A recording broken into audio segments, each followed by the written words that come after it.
जयसिंगपूर हादरलं भर बाजारात तरुणावर जीवघेणा हल्ला, रक्ताने माखलेलं हत्यार जप्त, आरोपी फरार. जयसिंगपूर शहर पुन्हा एकदा हादरलं आहे.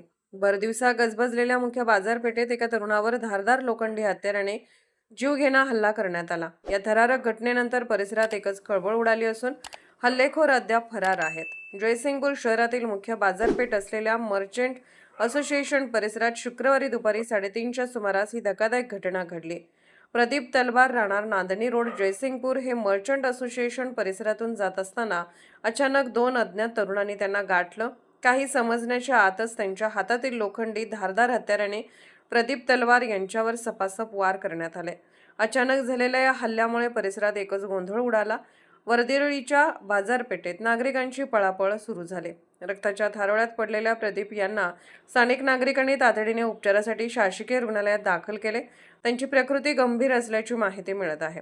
घटनेची माहिती मिळताच जयसिंगपूर पोलिसांनी तात्काळ घटनास्थळी धाव घेतली.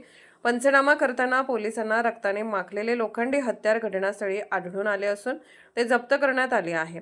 हल्ल्यानंतर दोन्ही आरोपी घटनास्थळावरून फरार झाले आहेत. पोलिसांनी परिसरातील सीसीटीव्ही फुटेज ताब्यात घेण्याची प्रक्रिया सुरू केली असून फरार आरोपींचा शोध वेगाने सुरू आहे. या हल्ल्यामागे नेमकं कारण काय आहे? जुना वाद, वैयक्तिक वैर की अन्य काही कारण? याचा तपास जयसिंगपूर पोलीस करत आहेत. अद्याप हल्ल्याचे नेमके कारण स्पष्ट झालेले नाही.